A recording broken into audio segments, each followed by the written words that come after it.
Filsan Ahmed, ministre de la Femme, de l'Enfance et de la Jeunesse au sein du gouvernement éthiopien, a démissionné. Dans une lettre publiée sur Twitter, l'ex-ministre déclare avoir pris cette décision pour une raison personnelle qui pèse lourdement sur sa conscience. Toute situation qui compromet mon éthique est contraire à mes convictions et à mes valeurs, et trahir ces convictions est un abus de confiance envers moi et nos citoyens, a-t-elle écrit. Cette démission arrive à la suite d'une discussion avec le Premier ministre Abiy Ahmed sur des questions nationales et internationales. Un nouveau gouvernement devrait nommer de nouveaux ministres le 4 octobre 2021.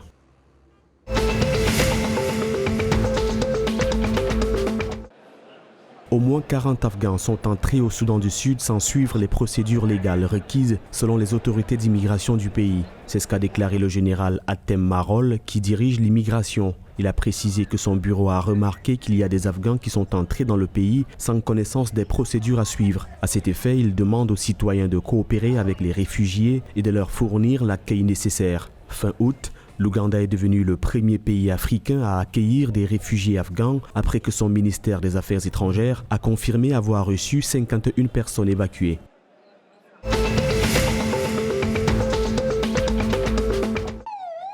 Au moins 2 personnes ont été tuées et plusieurs autres blessées à la suite d'une explosion survenue le 27 septembre au soir dans la ville de Kismayo, dans l'état de Jubaland, au sud de la Somalie. L'explosion s'est produite dans un restaurant populaire en bord de mer, connu sous le nom de Septa Kagahageli. Les blessés ont été transportés à l'hôpital général voisin de Kismayo. Le personnel de sécurité a ouvert une enquête sur l'explosion.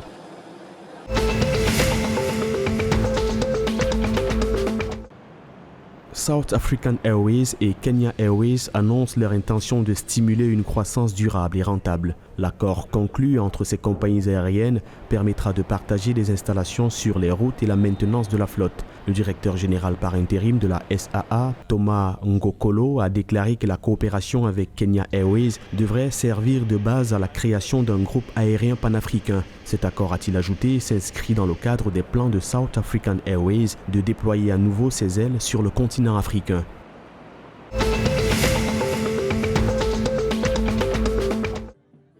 Selon le secrétaire permanent au ministère du Tourisme, des Transports et de l'Industrie burundais, le tourisme a marqué d'importants progrès pour la période 2010-2019.